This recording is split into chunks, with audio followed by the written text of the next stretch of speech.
Hello everyone, चलिए देखते हैं अगला क्वेश्चन दिया है same solve the following system of equation using matrix method. मैंने कहा सेम तरीके से सॉल्व करेंगे। इसे पहले मैट्रिक्स फॉर्म में लिखेंगे, मतलब Ax equal to B form में लिखेंगे। मैंने कहा देखो यहाँ पे A क्या होता है, कोएफिशिएंट मैट्रिक्स मतलब 5 3 2 2। X क्या होता है, वेरिएबल मैट्रिक्स मतलब X एंड Y, और B क्या होता है, कांस्टेंट मैट्रिक्स मतलब 3 एंड 5। मैंने कहा देखो अब हमारा काम होता था डिटर्मिनेंट ऑफ A ढूंढने का। अगर उसे ढूंढने जाएंगे तो यहाँ पे होगा 5 2 3 2, क्या होगा 2 5 ज़ा 10 माइनस 3 2 ज़ा 6, तो 10 माइनस 6 हो जाता है 4 which is not equal to 0। That means A inverse exist होगा। दैट मीन्स यहाँ इक्वेशन कैसे होंगे, कंसिस्टेंट। यहाँ पे यूनिक सॉल्यूशन मिलेगा by the matrix method x equal to A inverse into b. मैंने कहा देखो भाई यहाँ पे ए इनवर्स क्या होता है, 1 upon determinant of A into adjoint of A. मैंने कहा 1 अपॉन डिटर्मिनेंट ऑफ ए तो था 4, और एडजॉइंट ऑफ ए की बात करें तो वो क्या होता है। मैंने कहा देखो यहाँ पे हमारे पास मैट्रिक्स ए दिया हुआ है, उसके प्रिंसिपल डायगोनल के जो मतलब एलिमेंट होते हैं उसे एक्सचेंज ऑफर करो 2 and 5, और यहाँ पे माइनस लगा दो। ये हो गया एडजॉइंट। अगर इसे यहाँ डिवाइड में भेज दूँ तो फाइनल ए इनवर्स भी मिल जाएगा, लेकिन इसे ऐसे रखे तो भी ये ए इनवर्स ही माना जाता है। अब मैंने कहा सोल्यूशन मिलता है x equal to A inverse into b पर से। मैंने कहा ए इनवर्स तो ये रहा 1 अपॉन 4, यहाँ 2 माइनस 3 and 5 इनटू में यहाँ पे लिखना होता है b जो कि है 3 and 5। मैंने कहा देखो यहाँ पे अगर प्रोडक्ट करेंगे तो क्या होगा, रो कॉलम से भिड़ेगी तो 2 3 ज़ा 6 माइनस 10 क्या हो जाता है -4। ये सेकंड रो की बारी तो -9 प्लस 25 -9 एंड प्लस 25 मतलब 25 माइनस 9 हो जाता है 16। अगर इस 4 को डिवाइड में भेजूंगा तो देखो यहाँ पे 4 अपॉन 4 कट हो जाएगा तो -1 बचेगा, 16 अपॉन 4 हो जाएगा 4, और यहाँ पे हमने लिखा था कैपिटल X जिसका मतलब होता है X and Y। That means X equal to -1 and Y equal to 4 is our solution which is our required answer. चलिए देखते हैं अगला क्वेश्चन दिया है solve the following system of equation using matrix method.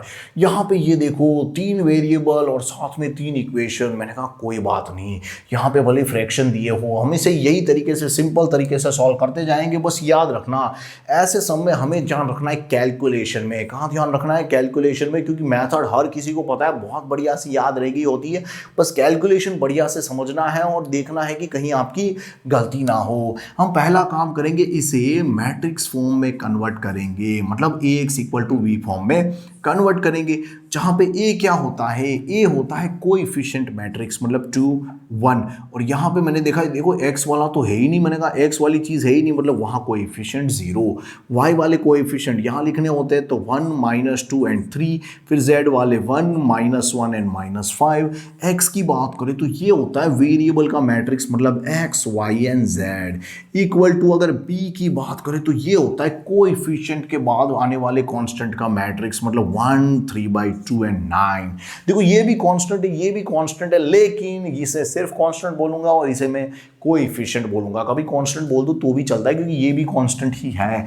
अच्छा, अब बच्चे ने कहा सर जी पहला काम हमारा होता है डिटर्मिनेंट ऑफ ए ढूंढने का। मैंने कहा ठीक है भाई, यहाँ पे 2 1 1 1 -2 -1 0 3 एंड -5।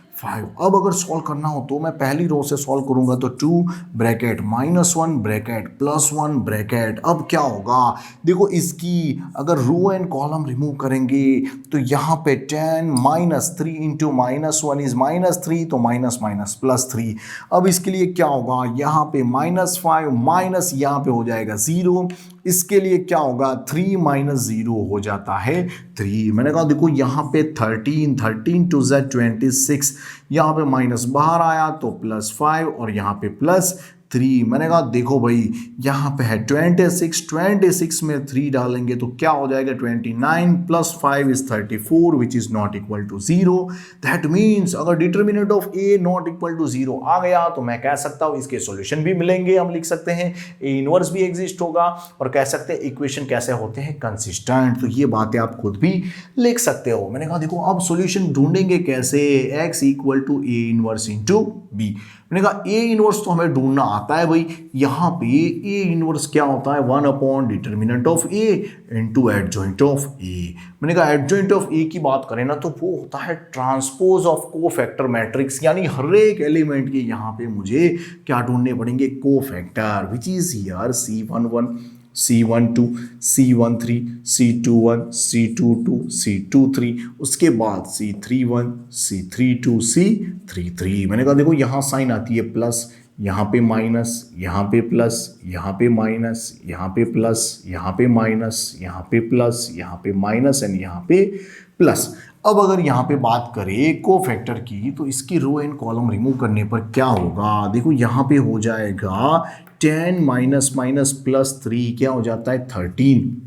अब इसकी बात करें तो यहाँ पे क्या हो जाएगा, देखो -5 -0 हो जाता है -5। अब मैंने कहा अगर इसकी बात करेंगे तो क्या होगा, यहाँ पे रो एंड कॉलम रिमूव करने पर 3 -0 हो जाता है 3।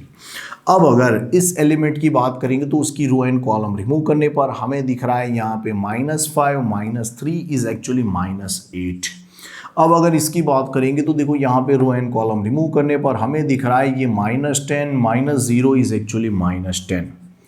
अब अगर इसकी बात करें तो रो एंड कॉलम रिमूव करने पर यहाँ पे हो जाएगा 3 2 6 -0 क्या हो जाता है 6।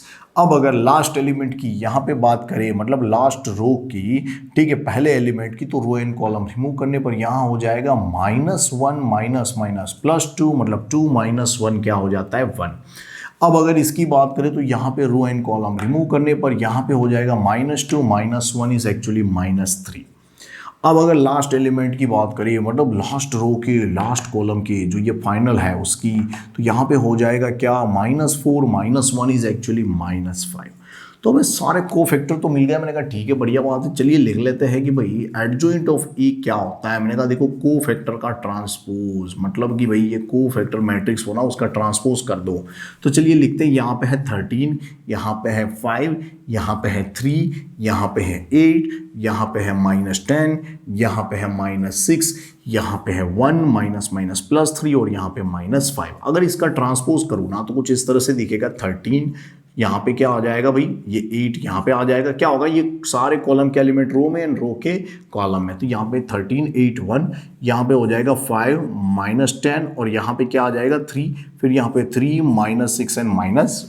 ठीक है, आप चाहो वैसे कर सकते हो, अगर आप इसे ऐसे ला रहे हो या इसे ऐसे ला रहे हो मतलब सेम ही होता है। अब मैंने कहा मुझे ढूंढना है ए इनवर्स, तो यहाँ मैंने कहा एडजॉइंट भी मेरे पास है, 1 अपॉन डिटर्मिनेंट भी है, तो डायरेक्टली यहाँ पे मैं एक्स ढूंढ सकता हूँ, जिसका मतलब होता है A inverse into B.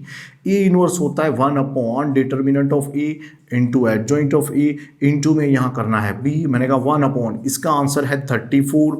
Adjoint of ए यहाँ पे है हमारे पास 13 8 1, 5 -10 3, यहाँ पे 3 -6 -5 इनटू में अगर b की बात करें तो यहाँ पे है 1 3/2 और यहाँ पे है 9। देखो यहाँ 3/2 है तो थोड़ा संभाल से खेलना है, ठीक है, यहाँ पे ध्यान से देखना है ताकि कोई गलती ना हो। 1 अपॉन 34 एज इट इज, यहाँ इक्वल टू में लिखा हुआ था x, मतलब कि x y एंड z। मैंने कहा देखो यहाँ पे अगर इसे सॉल्व करने की कोशिश करेंगे तो क्या होगा, पहली रो इस कॉलम के पास जाएगी तो यहाँ पे हो जाएगा 13 प्लस यहाँ पे क्या होगा, मैंने कहा देखो 2 4 8 हो जाता है तो यहाँ सिर्फ बचेगा 4, ठीक है, तो 4 और यहाँ था 3 तो 4 3 12 प्लस 1 9 9। मैंने कहा अगर इनका एडिशन करेंगे तो क्या होगा, इनका एडिशन होगा 34। क्या होगा 34, कैसे, ये 25 और ये 9 34। अब अगर इसकी बारी लेंगे तो क्या होगा, ये 5 1 5, ठीक है, फिर यहाँ पे क्या हो जाएगा 2 5 10, यानी यहाँ बचा 5। मैंने कहा ठीक है, 5 3 हो जाता है 15।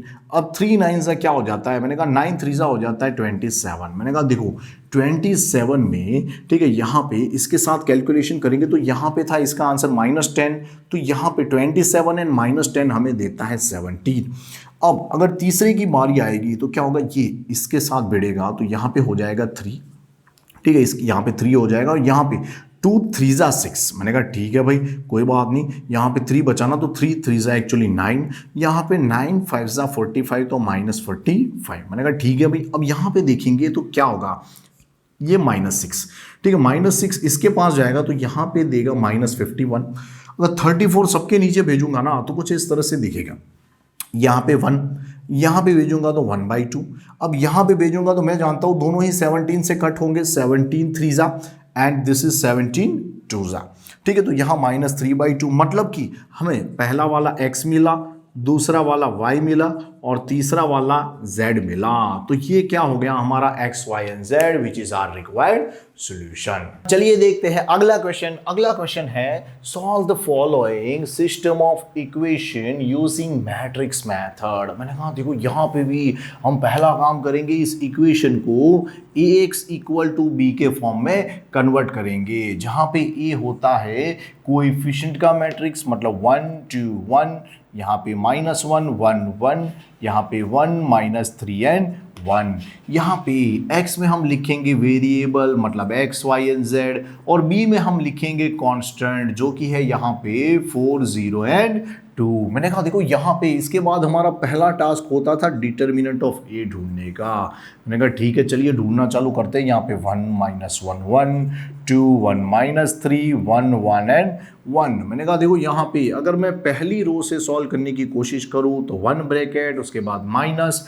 मैंने कहा यहाँ -1 है तो -1 लिखना होता है ब्रैकेट, यहाँ पे +1 ब्रैकेट।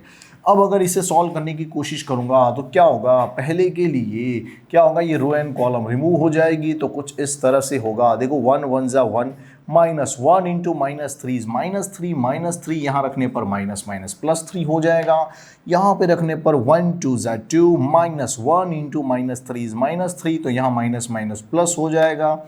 यहाँ पे क्या होगा 1 2 ज़ा 2, -1 1 ज़ा 1। मैंने कहा देखो ये हो जाता है 4, यहाँ पे हो जाता है 5 और यहाँ पे हो जाता है 1, तो टोटल आया 10 which is not equal to 0। That means A inverse exist होगा। दैट मीन्स मैं कह सकता हूँ कि भाई यूनिक सॉल्यूशन मिलेगा। यानी इक्वेशन कैसे होंगे, कंसिस्टेंट। बच्चे ने कहा सर सॉल्यूशन ढूंढेंगे कैसे, मैंने कहा वही पुरानी method x equal to A inverse into B. मैंने कहा मुझे चाहिए यानी कि ए इनवर्स, जहाँ पे ए इनवर्स का मतलब हो जाता है determinant of A into adjoint of A. मैंने कहा एडजॉइंट ऑफ ए ढूंढना हो ना तो वो मुझे पता है, वो होता है ट्रांसपोज ऑफ कोफैक्टर मैट्रिक्स, यानी कि यहाँ हर एलिमेंट के मुझे कोफैक्टर ढूंढने पड़ेंगे। तो चलिए वही ढूंढना चालू कर देते हैं। C11 C12 C13 C21 C22 C23, उसके बाद आ जाता है C31 C32 C33। देखो यहाँ पे हमें पहले से साइन पता है तो वो लगा देते हैं। यहाँ पे होता है प्लस, यहाँ पे minus, plus minus plus minus, उसके बाद प्लस, यहाँ पे माइनस एंड यहाँ पे प्लस। अगर पहले एलिमेंट की बात करें तो क्या होगा, यहाँ पे रो एंड कॉलम रिमूव हो जाएगी तो यहाँ पे आ जाएगा 1 माइनस माइनस प्लस 3, क्या हो जाता है टोटल 4। अगर दूसरे एलिमेंट की बात करेंगे तो क्या हो जाएगा, देखो 1 2 ज़ा 2 माइनस माइनस प्लस 3 क्या हो जाता है 5। तीसरे एलिमेंट की बात करेंगे तो क्या होगा 1 2 ज़ा 2 माइनस 1 इज एक्चुअली 1। अब अगर इस एलिमेंट की बात करेंगे तो रो एंड कॉलम रिमूव करने पर यहाँ पे हमें मिलेगा -1 इज एक्चुअली -2। फिर अगर यहाँ पे इस 1 की बात करेंगे तो इसकी रो एंड कॉलम रिमूव करने पर हमें क्या मिलेगा, 1 1 ज़ा 1 -1 एक्चुअली हो जाता है 0। अब C23 मतलब इस एलिमेंट की बात करेंगे तो उसकी कॉलम एंड रो रिमूव करने पर यहाँ पे हो जाएगा 1 माइनस माइनस प्लस 1 हो जाता है 2, तो यहाँ पे हमें मिलेगा -2। अगर सेम वे C31 ढूंढना चाहे तो इस एलिमेंट को क्या करेंगे, रो एंड कॉलम रिमूव कर देंगे उसकी, तो यहाँ पे हो जाएगा 3 माइनस 1 क्या हो जाता है भाई 2 हो जाता है। अगर 1 के लिए ट्राई करेंगे तो उसकी रो एंड कॉलम रिमूव करने पर हमें मिलेगा यहाँ पे -3 माइनस 2 जो कि होता है यहाँ पे -5। अगर C33 ढूंढना चाहेंगे तो 1 की रो एंड कॉलम रिमूव करने पर 1 माइनस माइनस प्लस 2 क्या हो जाता है टोटल 3। तो सारे कोफैक्टर मिल गए, तो मैंने कहा सिंपली हम यहाँ पे एडजॉइंट ऑफ ए ढूंढ सकते हैं, ट्रांसपोज ऑफ कोफैक्टर मैट्रिक्स, मतलब कि यहाँ पे सारे कोफैक्टर लिख देते हैं, उसके बाद उसका ट्रांसपोज कर लेंगे तो क्या होगा, यहाँ पे है 4, यहाँ पे है -5, यहाँ पे है 1, यहाँ पे है +2, यहाँ पे है 0, यहाँ पे -2, उसके बाद है यहाँ पे 2, यहाँ पे है +5, यहाँ पे है 3। देखो यहाँ पे जहाँ 2 माइनस होते हैं मैं माइनस माइनस प्लस डायरेक्टली बोल रहा हूँ। अब इसका ट्रांसपोज करेंगे तो हर कोई जानता है सर जी वो तो कुछ इस तरह से होगा। ठीक है, सारे रो के एलिमेंट कॉलम में बदल जाएंगे तो 4 माइनस 5 1, उसके बाद क्या आ जाएगा 2 0 माइनस 2, उसके बाद 2 5 एंड 3। तो ये हमारा एडजॉइंट ऑफ ए आ गया। तो मैंने कहा मैं यहाँ पे उसे रख के सॉल्व कर सकता हूँ, यानी ए इनवर्स हमें मिल चुका है। तो मैं इसे ढूंढ सकता हूँ x इक्वल टू होता है ए इनवर्स इंटू बी, जहाँ पे ए इनवर्स होता था 1 अपॉन डिटर्मिनेंट ऑफ ए मतलब 1 अपॉन 10 इंटू एडजॉइंट ऑफ ए। तो एडजॉइंट ऑफ ए तो था हमारे पास यहाँ पे 4 2 2, उसके बाद -5 0 5, उसके बाद 1 -2 एंड 3 इंटू में हमें लिखना होता था b। तो मैंने कहा ठीक है चलिए b की वैल्यू है 4 0 2। क्या किया मैंने, a इनवर्स यहाँ जो वैल्यू रखी होती थी वो सीधी रख दी और b की यहाँ पे मैट्रिक्स लिख दी। मैंने कहा देखो 1 अपॉन 10 अभी एज इट इज, पहले इनको मल्टीप्लाई करेंगे। क्या होगा, देखो यहाँ पे 16 प्लस 0 प्लस 4 क्या हो जाता है 20। क्या कर रहा हूं मैं, रो का कॉलम के साथ मल्टीप्लिकेशन। अब दूसरी रो की बारी, क्या हो जाएगा -20 0 प्लस 10 हो जाता है -10। अब इसकी बारी क्या हो जाएगा 4 0 6, अच्छा टोटल हो जाता है 10। मतलब अगर ये 10 यहाँ पे गया अंदर सबको डिवाइड करेगा तो क्या होगा, मैंने कहा देखो x का मतलब था x y z और यहाँ पे 10 जैसे ही डिवाइड में जाएगा 2 -1 एंड 1 हो जाएगा। That means x equal to 2, y equal to -1, z equal to 1 is our required solution which is our required answer. चलिए देखते हैं अगला क्वेश्चन। अगला क्वेश्चन कहता है question number 13, solve the following system of equation using matrix method. मतलब यहाँ भी हमें सेम तरीके से मैट्रिक्स मेथड का यूज करना है। मैंने पहले भी कहा था और अभी भी कह रहा हूँ कि मैट्रिक्स मेथड में मेनली हमें ध्यान रखना है कैलकुलेशन का, क्योंकि कैलकुलेशन यहाँ पे बहुत जरूरी है। जरा सी भी मिस्टेक हुई तो आपका आंसर पूरा गलत हो सकता है। देखो मैट्रिक्स मेथड में हम क्या करते थे, पहला काम करेंगे इसे ax इक्वल टू b के फॉर्म में लिखेंगे, मतलब मैट्रिक्स के फॉर्म में लिखेंगे, जहां पे ये a क्या होता है कोएफिशिएंट का मैट्रिक्स, जहां पे हम लिख सकते हैं 2 3 3, उसके बाद 1 -2 एंड 1, उसके बाद 3 -1 एंड -2। उसके बाद x की बात करें तो वो होते हैं हमारे प्यारे वेरिएबल। इक्वल टू अगर कांस्टेंट की बात करें तो कांस्टेंट क्या होंगे 5 -4 एंड 3। इसके बाद हमारा पहला टास्क होता था डिटर्मिनेंट ऑफ ए ढूंढने का। मैंने कहा ठीक है भाई चलिए चालू करते हैं वो काम। डिटर्मिनेंट ऑफ ए की बात करें तो यहाँ पे लिखेंगे 2 3 3, यहाँ पे 1 -2 1, यहाँ पे 3 -1 -2। अगर मैं इसे सॉल्व करने की कोशिश करूँ तो पहली रो से सॉल्व करूँ तो कुछ इस तरह से होगा 2 ब्रैकेट फिर -3 ब्रैकेट फिर +3 ब्रैकेट। तो क्या होगा, देखो यहाँ पे पहली रो के लिए मतलब इस पहले एलिमेंट के लिए उसकी मैं रो एंड कॉलम रिमूव कर दूंगा, तो ये पहली रो रिमूव हो जाएगी और पहली कॉलम रिमूव हो जाएगी। तो यहाँ पे कुछ इस तरह से आएगा, ये 4 माइनस ये क्या आ जाएगा -+1, क्योंकि इसका आंसर होता है 4 और यहाँ माइनस लगाते थे तो इसका आंसर -1 होता है, तो माइनस माइनस प्लस आ जाता है। मैंने कहा अब इसकी बात करेंगे तो यहाँ पे हो जाएगा -2 -3 1 3। अब इसकी बात करेंगे तो यहाँ पे है -1 -3 इंटू -2 इज -6, तो यहाँ माइनस माइनस प्लस हो जाएगा। मैंने कहा देखो यहाँ पे होता है 4 + 1 5, 5 2 10 हो जाता है। मैंने कहा देखो यहाँ पे इसका आंसर होता है -5, इसका आंसर माइनस बाहर आएगा तो ये प्लस हो जाएगा। मैंने कहा देखो ये 5 था ना, वो 3 से मल्टीप्लाई हो गया 15 देगा। मैंने कहा देखो यहाँ पे 6 -1 5, 5 3 यहाँ पे भी 15 देगा। तो मैंने कहा देखो 10 प्लस दिस यानी कि ये 30 + 10 क्या हो जाता है 40, which is not equal to 0। That means determinant of A not equal to 0 आया ना, तो मैं कह सकता हूं कि ए इनवर्स एग्जिस्ट है। साथ में मैं कह सकता हूं कि यूनिक सॉल्यूशन मिलेगा। साथ में हम कह सकते हैं कि यूनिक सॉल्यूशन मिलेगा तो इक्वेशन कैसे है कंसिस्टेंट। कैसे इक्वेशन मिलेंगे हमें कंसिस्टेंट। अब बच्चे ने कहा सर ये यूनिक सॉल्यूशन ढूंढेंगे कैसे। मैंने कहा सिंपल सी बात है, उसका हमारे पास बहुत ही बढ़िया फॉर्मूला था x equal to A inverse into B, A inverse into B. मैंने कहा देखो भाई यहाँ पे ए इनवर्स क्या है 1 upon determinant of A into adjoint of A into adjoint of A. मैंने कहा देखो एडजॉइंट ऑफ ए की बात करें ना तो एडजॉइंट ऑफ ए इसका मतलब हो जाता है transpose of cofactor matrix, transpose of cofactor matrix. मैंने कहा चलिए अब कोफैक्टर सबके ढूंढ लेते हैं कि अगर कोफैक्टर ढूंढने की कोशिश करें तो कुछ इस तरह से होगा C11 C12, C13, C21, C22, C23, C31, उसके बाद C32, C33। मैंने कहा देखो अब साइन लगा देते हैं, यहाँ पे प्लस आएगी, यहाँ पे माइनस, यहाँ पे प्लस, यहाँ पे माइनस, यहाँ पे प्लस, यहाँ पे माइनस, उसके बाद यहाँ पे प्लस, यहाँ पे माइनस, यहाँ पे प्लस। अब अगर कोफैक्टर ढूंढने की कोशिश करें तो कुछ इस तरह से होगा। देखो अब पहले एलिमेंट के लिए हम क्या करेंगे, उसकी रो एंड कॉलम को रिमूव करेंगे। यहाँ पे क्या हो जाएगा 4 माइनस माइनस प्लस 1 क्या हो जाता है 5।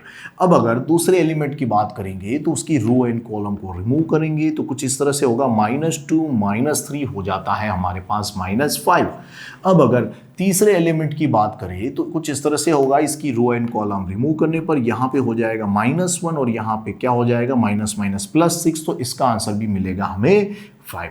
अब मैंने कहा अगर मैं इसके बाद के एलिमेंट की बात करूं तो इसकी रो एंड कॉलम रिमूव करने पर हमें यहाँ पे दिख रहा है कि यहाँ पे होगा ये -6, यहाँ पे माइनस माइनस +3, तो -6 एंड +3 देता है हमें -3। मैंने कहा अब अगर हम उसके बाद के एलिमेंट की बात करेंगे तो क्या होगा, इसकी रो एंड कॉलम रिमूव हो जाएगी तो यहाँ पे क्या होगा, ये -4 और ये होगा -9, तो -4 एंड -9 हमें देते हैं -13।